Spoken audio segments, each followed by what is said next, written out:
आका सल्लल्लाहु ताला अलैहि वसल्लम के प्यारे दीवानों में चाहूँगा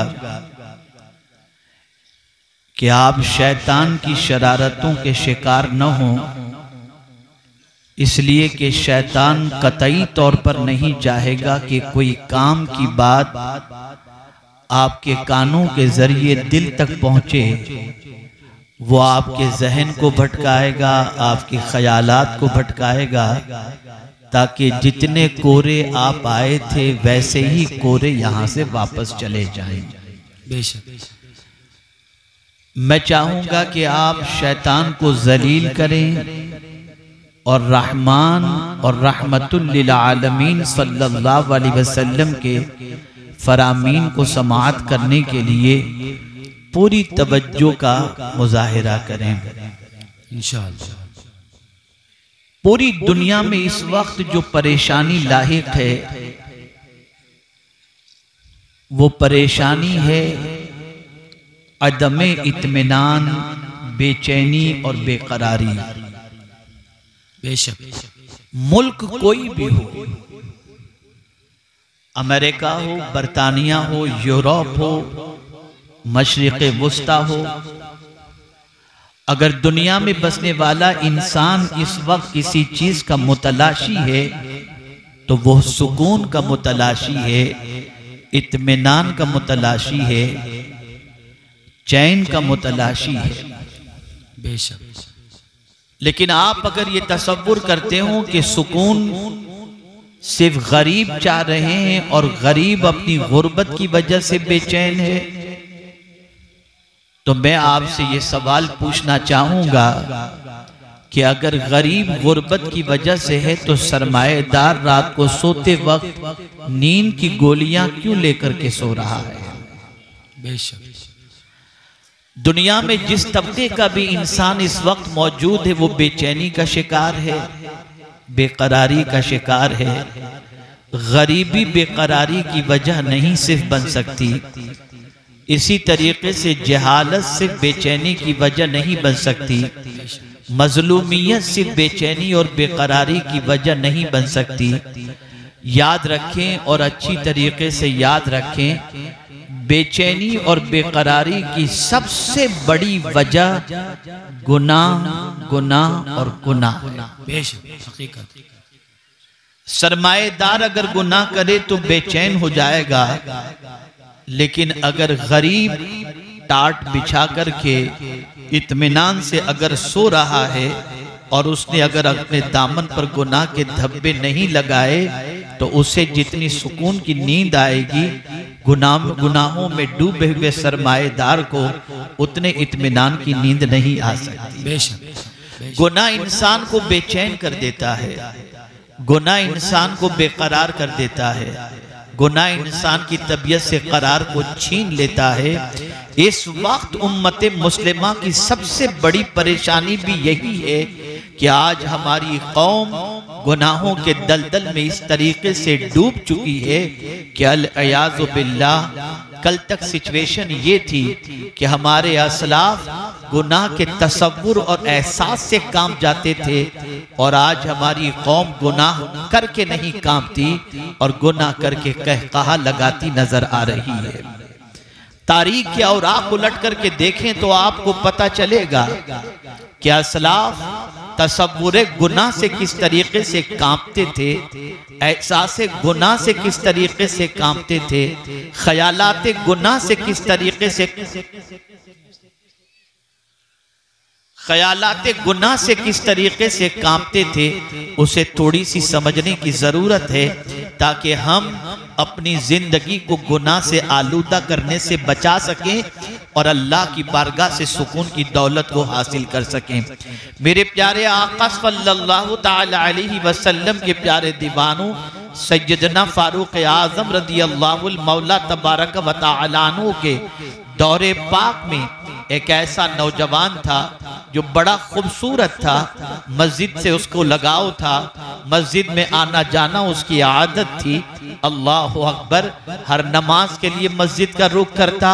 अल्लाह के घर से इतनी उनसियत थी कि एक नमाज पढ़कर आने के बाद उसका दिल दूसरी नमाज के लिए मस्जिद से मुअल्लक रहा करता था।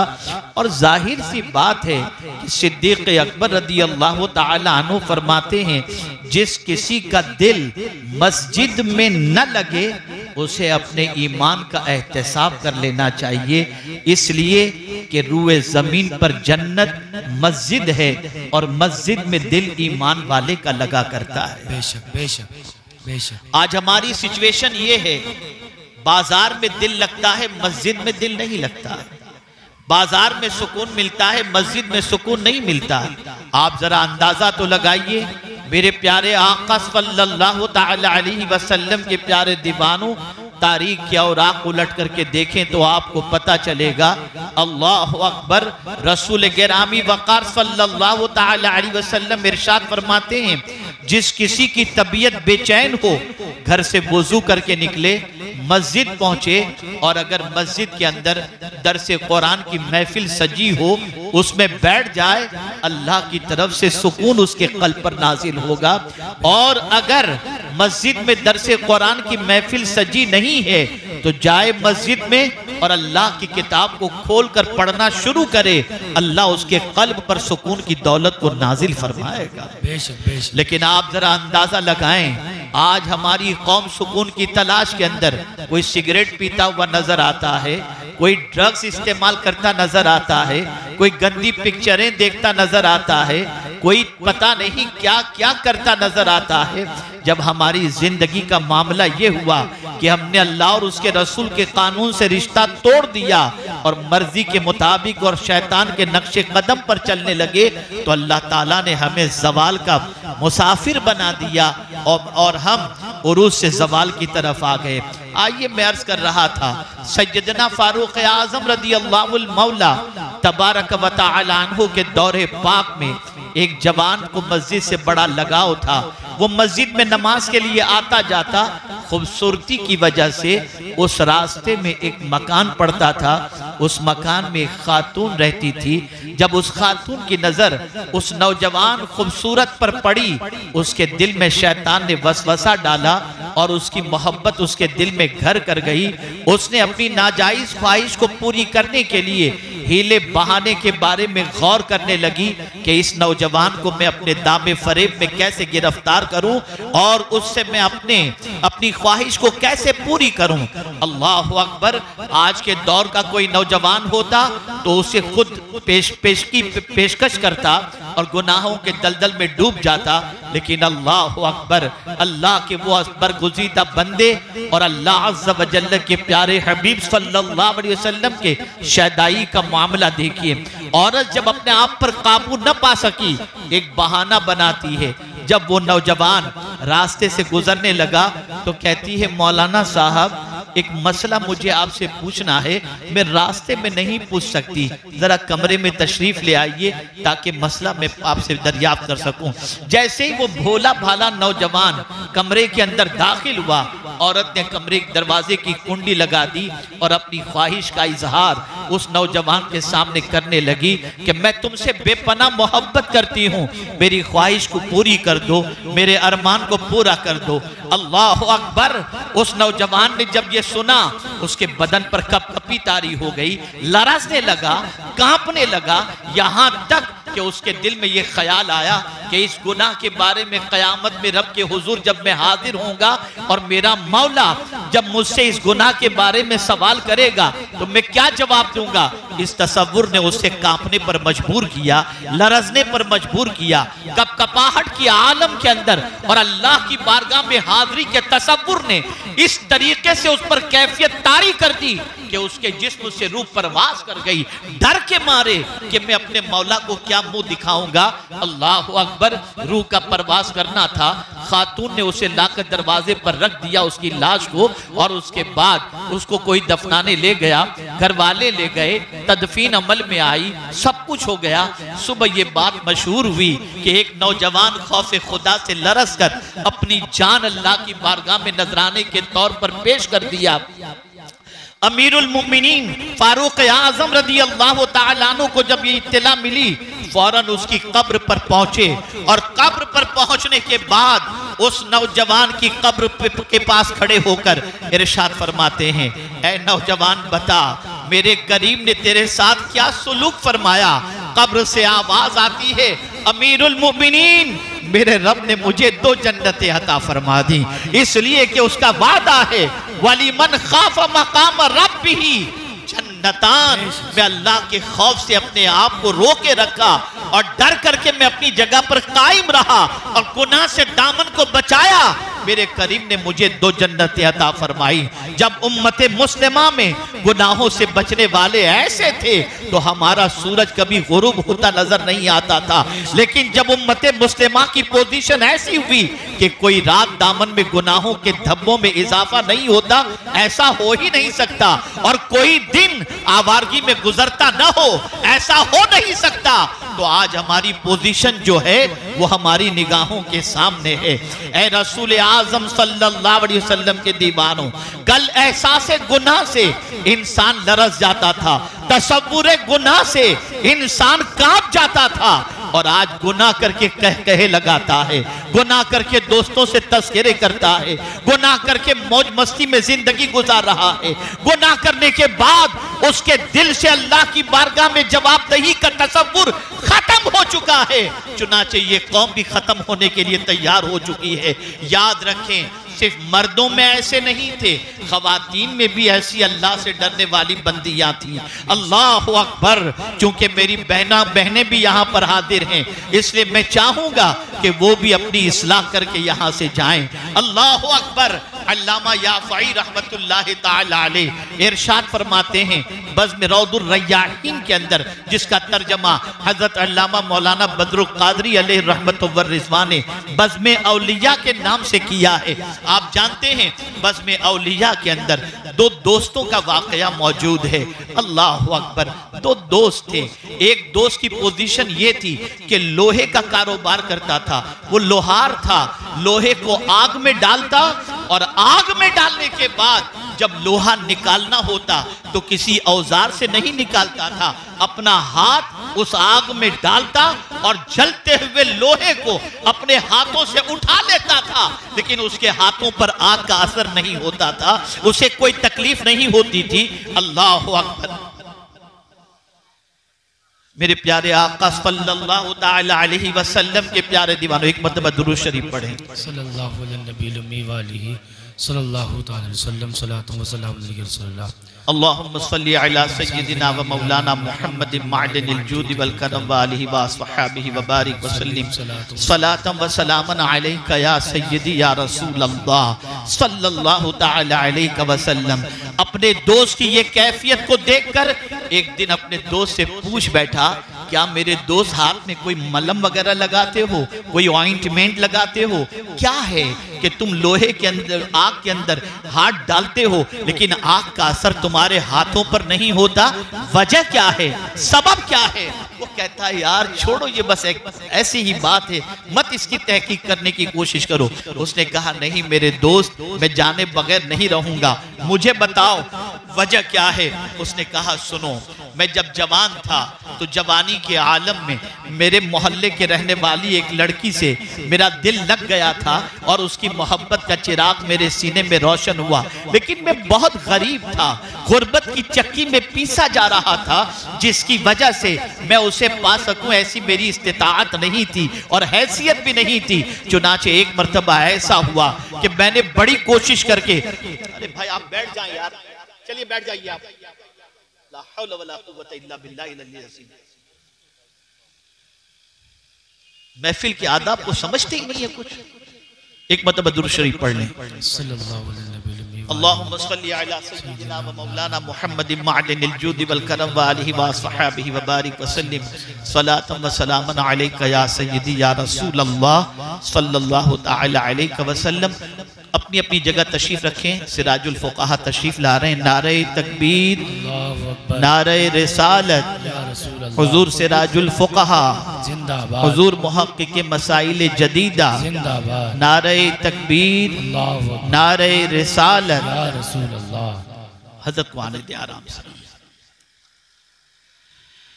एक मरतबा दुरूद शरीफ पढ़ें। सल्लल्लाहु अलैहि नबी अल्लाहुम्मा सल्ली अला सय्यिदिना व मौलाना मुहम्मदिन मअदनिल जूदि वल करम व आलिहि व अस्हाबिहि व बारिक व सल्लिम सलातन व सलामन अलैका या सय्यदी।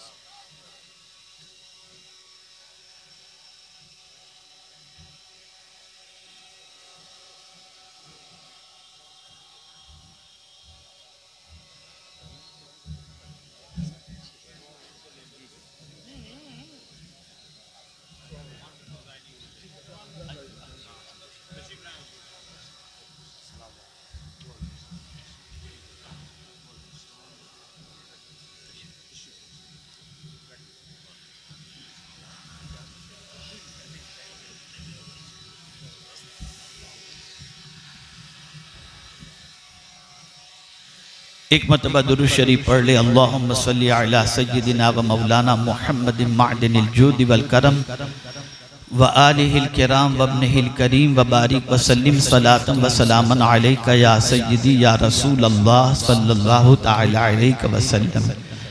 अहले सुन्नत व जमाअत का अजीम सरमाया हुजूर सिराजुल फुक़हा शेखुल हदीस अल जामिअतुल अशरफिया मुबारकपुर हज़रत अल्लामा मुफ्ती निज़ामुद्दीन साहब क़िबला मद्दज़िल्लहुल आली ज़ीनत स्टेज हो चुके हैं। हज़रत के रूह ज़ैबा की ज़ियारत करें और इंशाअल्लाह मेरे बाद हज़रत से हम बहुत सारे सवालात के तशफ़ी बख्श जवाबात हासिल करने की सआदत हासिल करेंगे और अपने इल्म में इंशाअल्लाह इजाफ़ा करेंगे इंशाअल्लाह।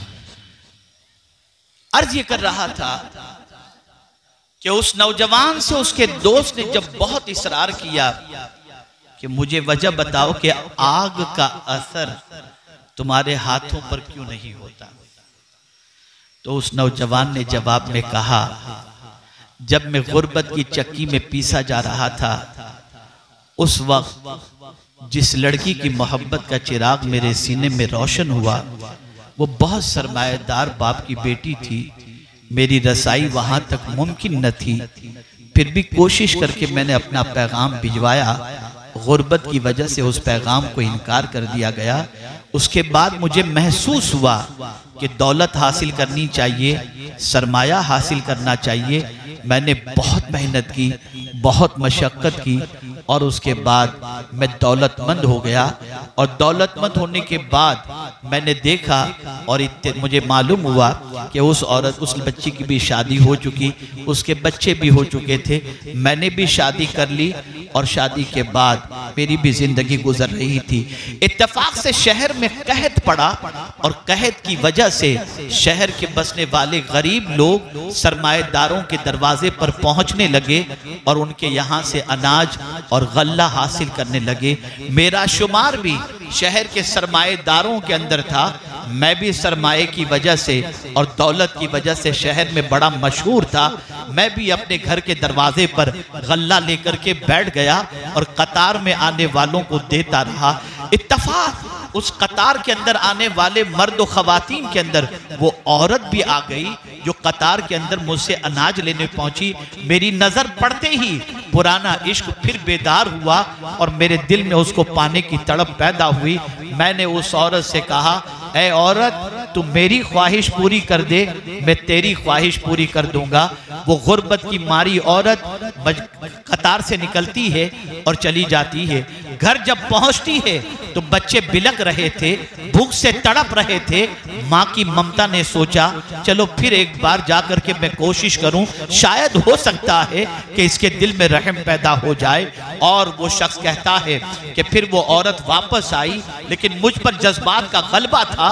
जैसे ही उसे देखा फिर मैंने अपनी ख्वाहिश का इजहार किया कि तू मेरा सवाल पूरा कर दे, मैं तेरा सवाल पूरा कर दूंगा।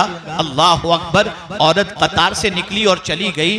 घर जाने के बाद बच्चों का बिलकना बर्दाश्त न हुआ, बच्चों का तड़पना बर्दाश्त न हुआ और उसने सोचा, आज मैं जा तो रही हूं लेकिन उसे स्ट्रेट फॉरवर्ड, बिल्कुल बगैर किसी रोक टोक के कुछ सुना करके ही आऊंगी, चाहे मेरे बच्चे जिए या मर जाएं। जैसे ही वो पहुंची और उसने जैसे ही कहा तू मेरी ख्वाहिश पूरी कर दे, मैं तेरी ख्वाहिश पूरी कर दूंगा। अल्लाह अकबर। उस खातून ने जवाब में कहा, सुन ले, मेरा एक एक बच्चा भूख से बिलक बिलक कर जान दे दे, ये तो मैं गवारा कर सकती हूं, लेकिन कयामत में खुदा के सामने जिना का दाग लेकर हाजिर होना गवारा नहीं कर सकती। ये कहकर वहां से वो निकलती है।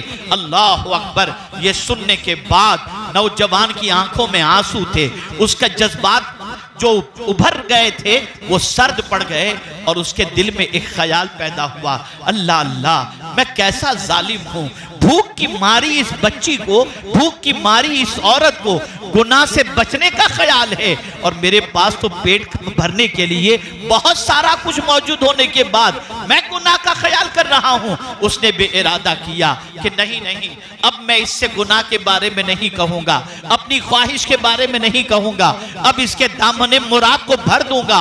औरत को बुलाता है और कहता है, ए खातून, मेरा कोई मुतालिबा तुझसे नहीं है, ये सारा सामान है, ले जा, तू भी खा, अपने बच्चों को भी खिला। औरत ने कहा कोई डिमांड तो नहीं है? कहा कोई डिमांड नहीं। सामान उठाई औरत और करीब सजदे में चली गई और अल्लाह से दुआ करती है, ए अल्लाह, इसने मेरे बच्चों के पेट की आग बुझाने का इंतजाम किया है, तेरी बारगाह में एक मजलूमा औरत की दुआ है कि इसको दुनिया की आग से भी बचा और जहन्नम की आग से भी बचा ले। उस नौजवान ने कहा, अगर आज आग में हाथ डालने के बाद मेरे हाथों पर आग का असर नहीं होता तो ये उसी औरत की दुआओं का नतीजा है जिसने मेरे लिए ये दुआ की थी। तो तारीख गवाह है, हमारी तारीख इस बात से भरी पड़ी है कि ऐसी बहुत सारी अल्लाह की बंदियां भी थी जिन्होंने मजबूरी में भी दामन पर गुनाह का धब्बा लगने नहीं दिया, अपने दामन को पाक रखा, अपने दामन को बुराइयों से बचाया। अब आइए, ये एहसास के हवाले से गुनाह की बात करने के बाद अब मैं आपको समझाता हुआ चलूं। आइए जरा कुरान की रोशनी में देखें तो सही, अपने बारे में भी जरा गौर करने की कोशिश तो करें। अल्लाह अकबर। हमारा सबका दामन गुनाहों से आलूदा है, लेकिन गुनाहों से आलूदा दामन होने के बावजूद हम रब की बारगाह में क्या मांगते हैं? हाथ उठाते हैं, मौला ये दे दे, मौला वो दे दे, मौला ये कर दे, मौला ये अता फरमा दे। यही तो कह रहे हैं। कितने लोग ऐसे हैं जिन्हें अपने गुनाहों के सिलसिले में शर्मिंदगी है और अल्लाह की बारगाह से मगफिरत की भीख मांगते हो। अल्लाह ने अपने महबूब सल्लल्लाहु अलैहि वसल्लम से क्या मांगने के बारे में फरमाया? उम्मत की तालीम के लिए, ताकि हुजूर मांगे तो उम्मत भी वही चीज मांगे। रब ने फरमाया, वक़ुर रब्बिग़फिर वरहम व अंत खैरुर राहिमीन। आप अर्ज कीजिए, मौला बख्श दे, रहम फरमा, और तू बेहतरीन रहम फरमाने वाला है। आप अगर कुरान का मुताला करें तो आपको पता चलेगा अंबियाए किराम अलैहिमुस्सलातु व तस्लीम की दुआओं के अंदर मगफिरत की दुआ बेपनाह आपको नजर आएगी। लेकिन अल्लाह अकबर, आज का मुसलमान अल्लाह से माफी मांगने को तैयार नहीं, गुनाह कर रहा है, बदकिरदारी कर रहा है, बुराइयों से दामन आलूदा कर रहा है, लेकिन माफी मांगने को तैयार नहीं है, मगफिरत की भीख मांगने को तैयार नहीं है, बख्शिश की भीख मांगने को तैयार नहीं है। आइए मैं आपको बताऊं, हजरत इब्राहिम अलैहिस्सलातु व तस्लीम बारगाह समदियत में दुआ करते हैं तो क्या दुआ करते हैं? रब्बनग़फिरली वलिवालिदैया वलिल मुमिनीन यौम यक़ूमुल हिसाब। आप अंदाजा लगाएं, एक जलीलुल कद्र पैगंबर अल्लाह की बारगाह में मगफिरत की दुआ कर रहे हैं। अंबिया मासूम होते हैं, लेकिन दुआ करके अंबिया किराम ये बता रहे हैं कि अल्लाह से माफी मांगना अल्लाह को बहुत पसंद है, और जब कोई माफी मांगता है तो उसकी रहमत को प्यार आ जाता है। बेशक बेशक। ऐ रसूल गिरामी वक़ार सल्लल्लाहु तआला अलैहि वसल्लम के प्यारे दीवानों, आप जरा सोचें, मुफ्ती साहब क़िबला आपको मुबारकबाद दें, आप खुश हो जाएं। हजरत अल्लामा मौलाना जाहिद सलामी साहब मुबारकबाद दें, आप खुश हो जाएं। अल्लाह अकबर। माँ बाप मुबारकबाद दें, आप खुश हो जाएं। उस्ताद मुबारकबाद दें, खुश हो जाएं। लेकिन अगर हुजूर किसी को खुशखबरी सुना दें और मुबारकबाद अता फरमाएं तो उससे बढ़ करके मुबारकबादी और खुशखबरी क्या होगी? मेरे आका सल्लल्लाहु अलैहि वसल्लम फरमाते हैं, तूबा लिमन वुजिद फी सहीफतिही इस्तिग़फारन कसीरा। खुशखबरी हो उसके लिए, मुबारकबाद हो उसके लिए जिसके आमाल नामे के अंदर कसरत के साथ इस्तिग़फ़ार मौजूद हो। बेशक सुभान अल्लाह। ऐ रसूल गिरामी वक़ार सल्लल्लाहु ताला अलैहि वसल्लम के दीवानों, इस्तिग़फ़ार सिर्फ गुनाहों को माफ नहीं करता, बल्कि मेरे प्यारे आका सल्लल्लाहु ताला अलैहि वसल्लम के प्यारे दीवानों, कहत का जमाना हो, अल्लाह से इस्तिग़फ़ार करो, कहत का ज़माना दूर हो जाएगा, कहत दूर हो जाएगा और अल्लाह की तरफ से रहमतों की मूसलाधार बारिश होगी। आप कमजोर हैं, आप इस्तिग़फ़ार करें, अल्लाह ताला इस्तिग़फ़ार की वजह से कुव्वत अता फरमाएगा। बेशक कुरान कहता है वक़ुल तुस्तग़फ़िरू रब्बकुम सुम्मा तूबू इलैहि युरसिलिस समाअ अलैकुम मिदरारा व यज़िदकुम कुव्वतन इला कुव्वतिकुम। ये कुरान कह रहा है और खुद आका करीम सल्लल्लाहु ताला अलैहि वसल्लम अपनी उम्मत की तालीम के लिए फरमाते हैं, मैं दिन में 70 मरतबा या 100 मरतबा इस्तिग़फ़ार करता हूं। आप जरा सोचो और अंदाजा लगाओ, ऐ रसूल गिरामी वक़ार सल्लल्लाहु ताला अलैहि वसल्लम के दीवानों, क्या कोई रात आपको ऐसी भी याद है जिस रात आपने अपना बिस्तर छोड़कर मुसल्ला बिछाकर अल्लाह से माफी मांगी हो आंसू बहाकर? क्या दामन पर गुनाहों के धब्बे नहीं लगे? क्या दामन गुनाह आलूद नहीं?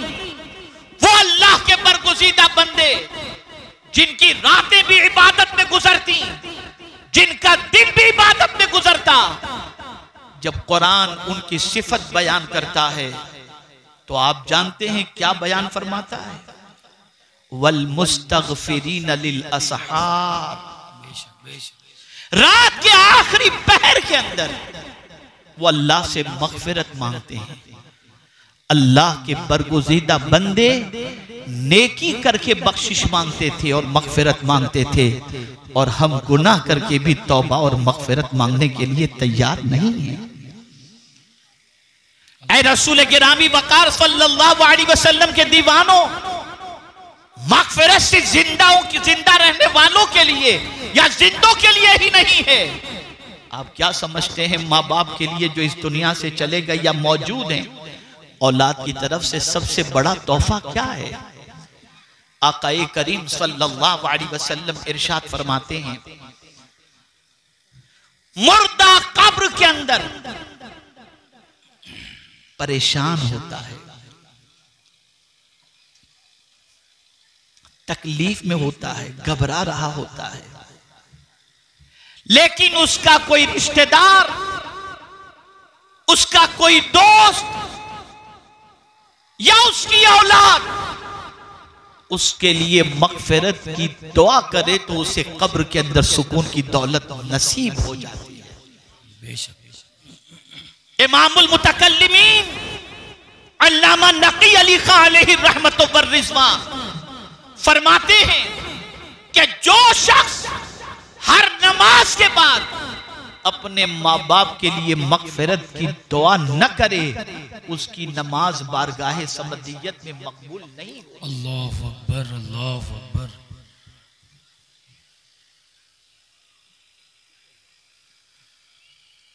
कुरान मुक़द्दस का मुताला करें तो पता चलेगा कि हमसे पहले जो चले गए उनके लिए अल्लाह के बरगुज़ीदा बंदों ने क्या दुआ की, क्या दुआ की? तो कुरान कहता है रब्बनग़फ़िर लना व लिइख़वानिना अल्लज़ीना सबक़ूना बिल ईमान। उनके लिए भी मग़फ़िरत की दुआ। मैं तो हैरान होता हूं कि हम तो जहां मग़फ़िरत की दुआ करनी चाहिए वहां भी मग़फ़िरत की दुआ भूल जाते हैं। अल्लाह ने मदीने जाने का हुक्म क्यों दिया? क्या सबब है कि जानों पर जब जुल्म करो तो हुजूर की बारगाह में जाओ? क्यों जाने का हुक्म दिया? क्यों जाने के लिए फरमाया? तो वहां भी जाने के लिए इसीलिए फरमाया वलौ अन्नहुम इज़ ज़लमू अनफुसहुम जाऊका, वहां पहुंचकर भी अल्लाह से बख्शिश मांगो। वस्तगफर लहुमुर रसूल, और उनके लिए रसूल भी मगफिरत की भीख मांगे, मगफिरत की तलब करें। पता चला मदीने जाओ तो मगफिरत, खाने काबा की जियारत के लिए जाओ तो मगफिरत, हर जगह बख्शिश की भीख मांगो, मगफिरत की भीख मांगो। इसलिए कि उस्ताद ज़मन कहते हैं बेसबब बख्श दे न पूछ अमल, बेसबब बख्श दे न पूछ अमल, नाम गफ्फार है तेरा यार। बेशक बेशक, सुभान अल्लाह। बगैर किसी सबब के हमें बख्श दे, अमल पूछेगा तो तेरी शान के लायक है ही कहां। हकीकत, अमल ऐसे कहां कि तेरी बारगाह में कबूल हो सके। यही वजह है कि अल्लाह वाले हमेशा इस चीज की फिक्र में रहते। एक बुजुर्ग कपड़ा बुना करते थे। एक बार सोचते हैं कि चलो बहुत अच्छा कपड़ा तैयार किया जाए और शहर के रईस को बेचा जाए ताकि अच्छी कीमत उससे वसूल की जा सके। तैयार किया कपड़ा उन्होंने, बड़ी बारीकी से उन्होंने एक एक सूत का इस्तेमाल किया, कलर का इस्तेमाल किया, सब कुछ किया। जब बेहतरीन उनके नजदीक कपड़ा तैयार हुआ तो लेकर शहर के बड़े ताजिर के पास पहुंचे और कहा देखिए ये लेकर आया हूं। उस ताजिर ने देखा, देखते ही मुस्कुराते हुए कहने लगा बाबा देखो ये धागा यहां नहीं होना चाहिए, ये कलर यहां नहीं होना चाहिए। 5 मिनट के अंदर इतने ऐब निकाल दिए कि वो बुजुर्ग के पसीने निकल गए और आंखों से आंसू निकल गए। तो ताजिर ने कहा बाबा घबराओ नहीं, कपड़ा तो मैं जरूर खरीदूंगा और अच्छी कीमत में खरीदूंगा, आप रो नहीं। वो बुजुर्ग फरमाते हैं मैं इसलिए नहीं रो रहा कि तू कपड़ा खरीदेगा या नहीं खरीदेगा, एक तसव्वुर ने मुझे रुला दिया। मेरे नजदीक कपड़ा तो मैंने बहुत अच्छा बनाया था, लेकिन जांचने वाला तेरे जैसा था तो न जाने कितने ऐब निकाल दिए। तो मैं भी इबादत करता हूँ, जांचने वाला खुदा है। अगर कयामत में उसने कहा कि ये इबादत मेरी बारगाह के लायक नहीं तो क्या होगा, इस चीज को सोच करके मैं रो रहा हूं। ये फिक्र थी, ये सोच थी। इसीलिए उस्ताद ज़मन कहते हैं बेसबब बख्श दे न पूछ अमल, अमल कहां इस्लाम। और आला हज़रत नज़ीमुल बरकत इमाम इश्क व मोहब्बत कहते हैं अहले अमल को उनके अमल काम आएंगे, मेरा है कौन तेरे सिवा ऐ शाह ले खबर।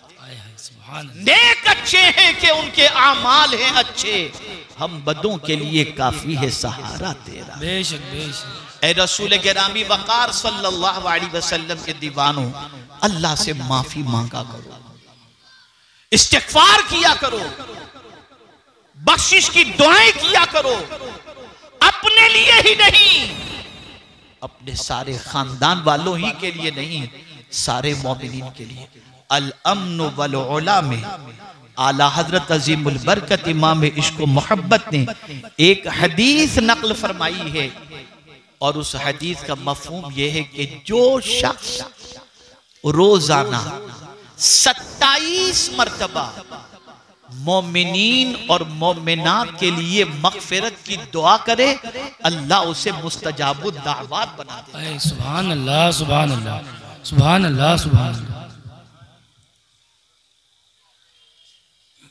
तो ए रसूल गिरामी वक़ार सल्लल्लाहु तआला अलैहि वसल्लम के दीवानों, इस्तिग़फ़ार की कसरत करो। इस्तिग़फ़ार अल्लाहु अकबर बहुत बड़ा हथियार। मेरे उस्ताद गिरामी ने कोरोना के जमाने में मुझसे फरमाया था 2 चीजों की कसरत करो, कोरोना नहीं होगा। एक दुरूद शरीफ की कसरत करो और एक इस्तिगफार की कसरत करो। अल्लाह सुभान अल्लाह। और फिर दलील दी उन्होंने कुरान की, कहा वमा कानल्लाहु लियुअज़्ज़िबहुम व अंत फीहिम वमा कानल्लाहु मुअज़्ज़िबहुम व हुम यस्तगफिरून। अल्लाह उसको अजाब कैसे देगा जो बंदा मग़फ़िरत तलब करता हो, और उसे अजाब कैसे दे जबकि उसके दरमियान रसूल आज़म मौजूद। बेशक बेशक बेशक। इस्तिग़फ़ार अल्लाह के अजाब से अमान है, अमान। इस्तिग़फ़ार से मुसीबतें टलती हैं, इस्तिग़फ़ार से रुके हुए काम हो जाते हैं, इस्तिग़फ़ार से जहां गुमान नहीं पहुंचता वहां से अल्लाह रोज़ी अता फरमाता है। खुद रसूल आज़म सल्लल्लाहु अलैहि वसल्लम ने इरशाद फरमाया, मल लज़िमल इस्तिग़फ़ार, जिसने इस्तिग़फ़ार को लाजिम पकड़ लिया अल्लाह उसके गम को हल्का कर देता है। बेशक बेशक। उसके रुके हुए काम को पूरे कर देता है और ऐसी जगह से रोजी अता करता है जहां उसका गुमान भी नहीं पहुंचता। बेशक बेशक सुभान अल्लाह।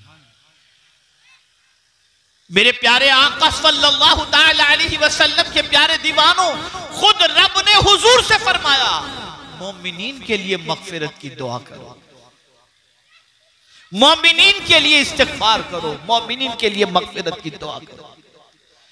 और यही नहीं, हमारी बख्शिश की दुआ कौन करता है? हुजूर तो करते ही हैं, लेकिन कुरान कहता है वो फरिश्ते जिन्होंने अर्श को उठाए रखा है वो भी हमारे लिए मग़फ़िरत की दुआ करते। अल्लाह सुभान अल्लाह। ऐ मुसलमानों जरा सोचो, हमारी बख्शिश, हमारी नजात और हमारी मग़फ़िरत का ख्याल रसूल आज़म को भी है और फरिश्ते भी मग़फ़िरत की दुआ कर रहे हैं। और हमारा हाल ये है कि रात गुनाह में गुजरती है, दिन गुनाह में गुजरता है, कोई फिक्र नहीं, मौला का कोई डर नहीं, मौला का कोई खौफ नहीं। बस आखिरी बात अर्ज करके मैं अपनी गुफ्तगू को ख़त्म करता हूँ। आप जानते हैं जब मैंने गौसे पाक रदी अल्लाह तआला अन्हु की सीरत तैयबा का मुताला किया तो मैंने ये तलाश करने की कोशिश की कि सैयदना गौसे पाक रदी अल्लाह तआला अन्हु हुजूर सल्लल्लाहु अलैहि वसल्लम की बारगाह में हाजिर होते तो क्या मांगते? तो अल्लाह अकबर, हज़रत गौसे पाक रज़ी अल्लाह तआला अन्हु जब सरकार सल्लल्लाहु अलैहि वसल्लम के मुबाजे अक़दस के सामने पहुंचते तो अर्ज करते, अल्लाहुम्मा ग़फ़िर बिहक़्क़ि नबी जी का सय्यदना मोहम्मद सल्लल्लाहु अलैहि वसल्लम। वो भी मग़फ़िरत की दुआ मांगते। आला हज़रत अज़ीमुल बरकत इमाम इश्क़ व मोहब्बत अल्लाहु अकबर मस्जिद नमरा के अंदर तशरीफ ले गए। जब वहां पहुंचे तो आपने देखा कि एक कोने से शहद की मक्खियों के भिनभिनाने जैसी आवाज आती है। मान हदीस याद आ गई कि अल्लाह के वली जब अल्लाह का जिक्र करते हैं तो इस तरीके से आवाज आती है जैसे शहद की मक्खियां भिनभिना रही हों। आला हजरत समझ गए कि वहां कोई अल्लाह का वली मौजूद है। फरमाते हैं मैं चला और चल करके उनसे कोई और दुआ मुझे नहीं करानी थी, एक ही दुआ कि मेरी बख्शिश की दुआ कर दे। आला हजरत फरमाते हैं मैं बढ़ा, अभी तो उनके करीब भी नहीं पहुंचा था कि गुदड़ी में से उन्होंने अपना चेहरा निकाला और फरमाया जाओ अल्लाह तुम्हारी मग़फ़िरत फरमाए।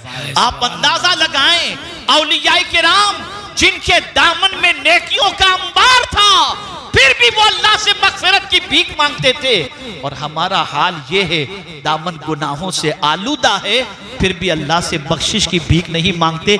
हर बार गुनाह का इरादा, हर बार गुनाह की लज्जत का ख्याल, हर बार गुनाह की तरफ कदम बढ़ाने का ख्याल।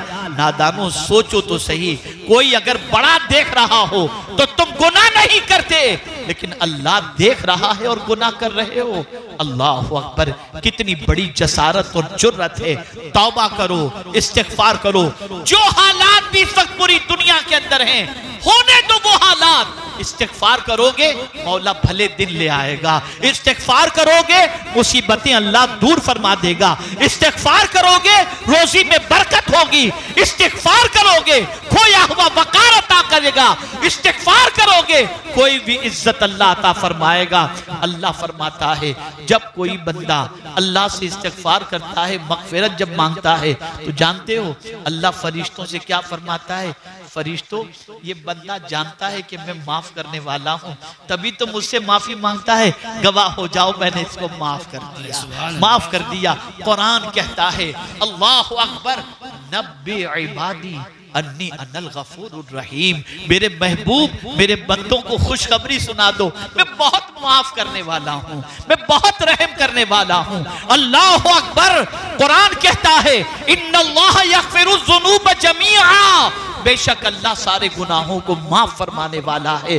परवरदिगार इरशाद फरमाता है इन्नल्लाह ला यगफिरु अन युश्रक बिही व यगफिरु मा दून ज़ालिका लिमन यशा। बार बार वो मगफिरत के सिलसिले में अपनी शान का इजहार फरमा रहा है, फिर भी बंदा अल्लाह से मगफिरत मांगने के लिए तैयार नहीं। अब सुन लो, दिल का बोझ हल्का करना हो, दिल को सुकून की दौलत देनी हो, गुनाहों की वजह से दिल सियाह हो चुका है, इस्तिग़फ़ार करोगे और आंसू अपनी आंखों से बहाओगे तो दिल का बोझ और दिल की स्याही मिटती चली जाएगी और अल्लाह सुकून की दौलत अता करेगा। सय्यदना गौसे पाक रज़ी अल्लाह तआला अन्हु, जिनके दामन में नेकियां ही नेकियां, जो शिकम में मादर से वली बनकर के जलवागर हुए और जो माँ के शिकम से 17 पारे के हाफिज बनकर पैदा हुए, लेकिन तसव्वुरे गुनाह को जब जहन के अंदर रखते तो कितना डरते थे कि कहते हैं कि जब पहुंचे खाने काबा की जियारत के लिए, दहलीज़े काबा पर अपना सर रख दिया और अर्ज करते हैं अल्लाह अब्दुल कादिर के गुनाहों को माफ फरमा दे, और अगर अब्दुल कादिर के गुनाह माफी के काबिल न हो तो कयामत के दिन नाबीना उठाना, ताकि तेरे नेक बंदों को देखकर वो शर्मिंदा ना हो जाए। आप अंदाजा लगाओ, जिन औलिया से मोहब्बत वाबस्ता करके बैठे हैं, जिस रसूल आजम से अपने ताल्लुक को उस्तवार करके बैठे हैं और जिस रब के बंदे होने का दावा करते हैं, उनकी पसंद क्या है, उनकी चाहत क्या है, उसको ख्याल में रखो। आज तक किए हुए गुनाहों से सच्चे दिल से इस्तिग़फ़ार करो, सच्चे दिल से तौबा करो, खोया हुआ वक़ार भी मिलेगा, कोई भी इज्जत भी मिलेगी, कोई भी दौलत भी मिलेगी और रिस्क में भी फरावानी नसीब होगी, अल्लाह के कहर से भी बच जाएंगे और परवरदिगार जल्ल जलालहू दोनों जहां की मुसीबतों से नजात अता फरमाएगा। अल्लाह रब्बुल इज्जत जल्ल जलालहू आकाए करीम रऊफ रहीम अलैहि तहियत व तस्लीम के सदक़े तुफ़ैल हम सब के गुनाहों को माफ फरमाए। अस्तग़फिरुल्लाह अस्तग़फिरुल्लाह अस्तग़फिरुल्लाह रब्बी मिन कुल्लि ज़ंबिन व अतूबु इलैहि व मा अलैना इल्लल बलागुल मुबीन। अस्सलामु अलैकुम व रहमतुल्लाहि व बरकातुहू।